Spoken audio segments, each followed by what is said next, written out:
What I've warned about for years is now here. What we're talking about is the layoffs as part of an economic cycle. I think it's important to address this right now, here and today. The first thing is the major layoffs that have started to take place. The second thing I want to look at is the job situation, what's happening here, the economy, inflation, all of that. And the third thing will be gold and crypto. I want to show you what's happening. One major company has failed. You probably already heard of that. What's going on with gold and silver as well. All of that and more. Let's begin.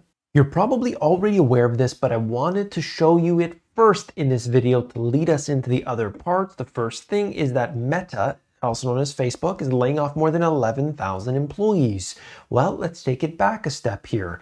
What's happening? Well, of course, the metaverse was not seen as a very positive thing for investors, but we go back a little bit further.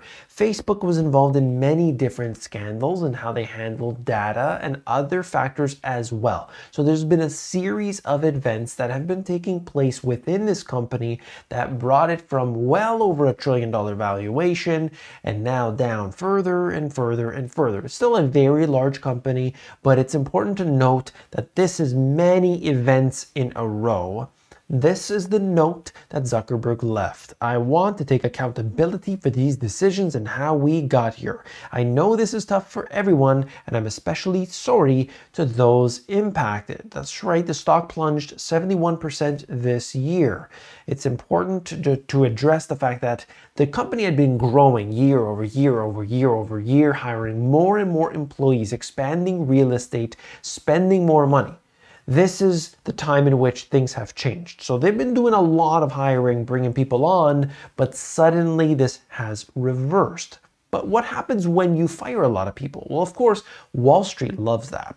Meta shares pop 7% as Wall Street rallies around layoffs. Isn't it interesting the way it works? That no matter what happens to the individuals being left onto the street, Wall Street's going to be A-OK. That's right. Well, I wanted to talk about Meta because I think this is a real interesting point and pivotal moment that we are in.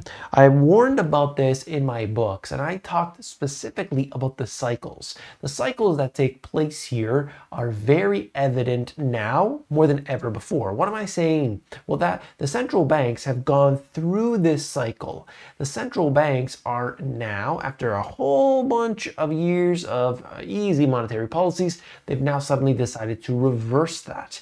And as a result, that tightening process really constricts credit. And we're now seeing this not just with crypto, which we'll talk about at the end of this video, stick with me, but we're also seeing this with financial companies and tech companies, and they're feeling the burn. As soon as interest rates rise just a moderate amount, it seems to have a detrimental effect on the economy and the system as a whole. Well, that's what's occurring right here today. It wasn't just one bad move of a metaverse, okay? There's more to it. And that's what this article is trying to get at. I thought I would include it because this is kind of the understood knowledge of why this is happening. But anyway, Mark Zuckerberg picks wild billionaire metaverse fantasy over 11,000 jobs. I don't agree with the way they're presenting this.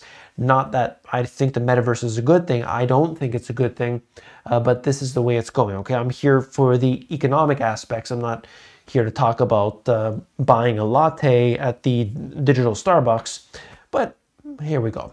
This is just more examples of other companies in this here. Salesforce cuts hundreds of sales workers on accountability. This is one company of many. They're getting rid of not just employees, but they're getting rid of real estate as well. Redfin cuts 13% of staff and, more importantly, shuts down home flipping business. Now you don't have the buyers anymore. No longer are they doing this wild thing where they're able to create an algorithm to determine which house they're going to buy. They buy it. It's done all online. It's done without seeing the property. It's done algorithmically. And now they've decided, well, maybe that's not such a good idea right now. Well, that was one of the aspects of the market, bringing it to its highs. So now you don't have these buyers anymore. Let's see how that changes in time. Carvana stock tanks in continued sell-off. This was actually from a few days ago, but I just wanted to bring it to you. It is around, at this time of this recording, it is around the same $7 per share. Just imagine how many of these companies that were touted by not just your average YouTuber, not just the guy telling you buy the dip, but of course, this has been for, every analyst left, right, and center.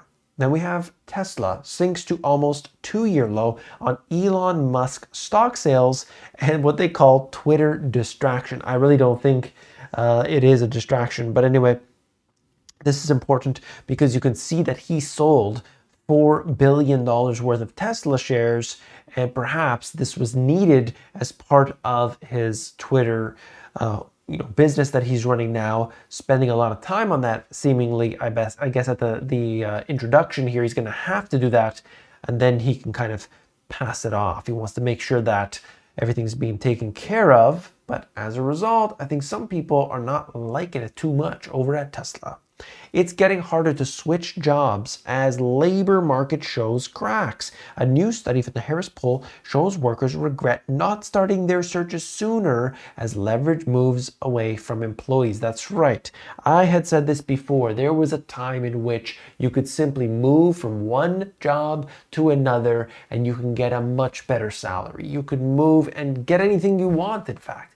Companies, I was talking about examples, $65,000 working in one company, move to a different company, basically the same position, $100,000. Now, who wouldn't do that? Yeah, you lose your seniority, but that's a huge jump, and a lot of people were experiencing this. Now the market is very different. It's a lot tighter today. So let's look further here. I wanted to talk about the fact that after student loan forgiveness, 73% of borrowers plan to spend more on travel and dining out. So that's what's occurring here. These people aren't necessarily saving their money, it looks like. They're just gonna go ahead and take that money and spend it, but they'll spend it into the economy. So we'll see what happens. I don't know, but I just thought it was interesting to see that, unfortunately, for so many people, I don't think that they're saving. I don't think they're investing. I think that they are simply spending. Oh, hey, free money. Let me just spend it. When we should be doing things that are much more prudent at this time. Okay, this is not the time to be spending on unnecessary things. I'll tell you that. Historically, you look at it, definitely not the time. Euro area's inflation shock weighs most on poorest households. Euro area's poorest households are disproportionately suffering from record inflation and also have smaller financial buffers to cope with the shock. I don't think you needed the ECB to provide this research. I'm sure any of my subscribers, we could have determined that before, but anyway, inflation in energy and food prices has major distributional effects across the low and high income households. Low income households are more vulnerable to these price shifts as they spend a higher proportion of their total consumption expenditure on essentials. So this is important, of course, because what happens when you have a large percentage of the public that suddenly can't afford basic essentials? Well, first things first, they go and they try to apply for some sort of social assistance. They can go to the government, they can get any sort of program, get some additional income coming in. When that doesn't pay the bills or they can't get that, they take to the streets. And that's when you have a problem. When you have social unrest, civil unrest, that people are not going to be necessarily productive members of the economy, they're in dire straits. They've been pushed to the edge. And this is happening not for a few people, but a growing number of people in the UK, in the US, and all around the world. Be very careful what happens right now today. I assure you this is all part of a very, very predictable cycle. In that cycle, you raise interest rates. I talked about this in my book. I wrote about this literally over 10 years ago. And now we're seeing it. It took a long time to get here.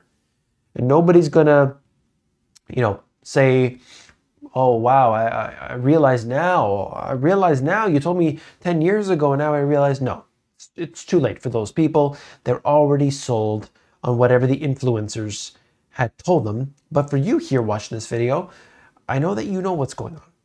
A net 17% say that they will spend less this holiday season. And this is for a lot of people. For Thanksgiving, for Christmas, they simply do not have enough money to pay what they would normally. So maybe they would get a gift for that person or this person, or maybe their budget was $50, now it can only be $20, whatever the case may be. This is an issue for so many people, okay? And it just shows you, yes, it is disproportionately affecting people in the lower income, but it's everybody really in the bottom 80%. We're seeing that now today. That's why they've been stretched thin and they have to take on more debt. That's why credit card debt is at a record high. Okay, it shouldn't surprise anybody. Matter World, passive aggressiveness getting worse in offices across America. I just wanted to talk about this in general. Okay, not the article and the poll and everything, but I wanted to talk about the fact that what we are seeing today is less prosperity. And in general, I find people do not have the manners, do not have the etiquette of what I would consider to be just normal, right? That's it. I don't see that anymore. People don't hold the door open for each other. People don't say thank you. I've been in situations where you would see a person every single day in a working environment. Those people don't say hi. Who doesn't say hi in the morning? Hey, I know, maybe you didn't have your coffee yet, okay? That's just the way it goes. But, just basic things. That's what's happening today. And that means, the reason I bring it up, is that society is crumbling. We need to form our own collective society, even if that's online, so that we can be assured that there are good people out there. They're just few and far between, unfortunately. So I wanted to talk about the last issue, because that is cryptocurrencies. And this brings us to a pivotal moment, not just within the crypto world, but also when you look at it with the whole environment of how interest rates have changed and the impact that has on the economy. Now, as I record this video, and you know how crypto changes every 17 seconds, but we're looking at Bitcoin just over 16,000. Recently, it was holding around that 19,000 to 20,000 range for quite a while. It was pretty steady, but suddenly something has changed, and that has been a big change. This is a company, FTX, which I believe is the second biggest cryptocurrency exchange. Okay, don't quote me on that. Binance, I think, is the number one. Regardless, we're talking about two big players in the space. So FTX suddenly has a liquidity crunch, and they cannot pay up. They cannot make ends meet. They don't have the cash to fund their operations. There's more to it than that. I'm simplifying.